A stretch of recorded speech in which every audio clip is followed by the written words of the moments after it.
अच्छा दाम? अरे बहुत अच्छा दाम मिला, पूरा स्टॉक खत्म हो गया। माशाअल्लाह, अगर इस तरह से चलते रहे तो हम कहां से कहां पहुंच जाएंगे। आप भेज रहे हो अगला स्टॉक? यहाँ किडनी और आंखों की बहुत जरूरत है, लाइन लगी पड़ी है।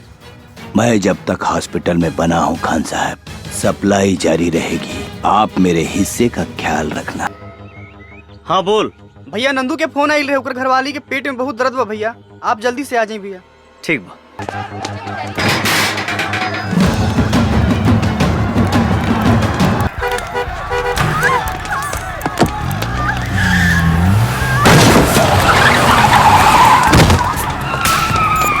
शंकर भैया मोटरसाइकिल से पीछा करता, मोटरसाइकिल से पीछा करता। बचा के साथ भैया, नंदू को टेंशन मत लो भरोसा रख।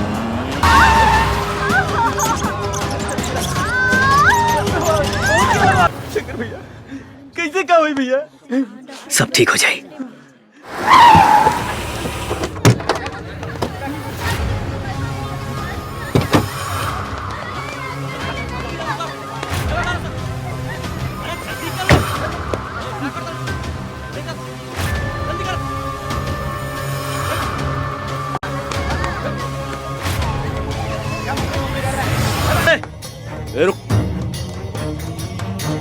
ये बच्चन के लेके कहाँ?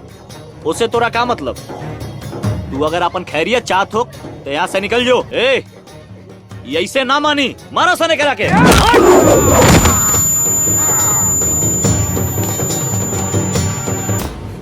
सच सच बोल। भैया भैया, एमे हमार कोनो गलती नहीं के, हम सिर्फ ये सब काम पैसा खातिर करे नहीं।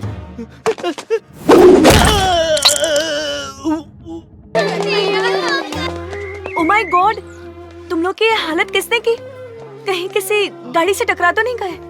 मैडम, ये उहे आदमी है, बहुत डेंजरस बा। उहे मार के हमनी के ये हालत कैले से। तुमने इन सबको मारा है? गुंडे हो तो किसी को भी मार सकते हो, राइट? तुम इंसान के खून की कीमत जानते हो? सबका ब्लड ग्रुप अलग अलग होता है। मैडम जी, ये लोग जिंदा हैं, यही बहुत है। आपको इनकी खरोंच दिख रही है, इन बच्चों का भविष्य नहीं।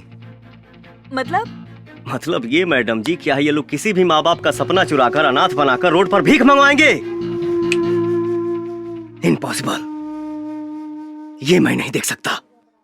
गोलू, हाँ भैया।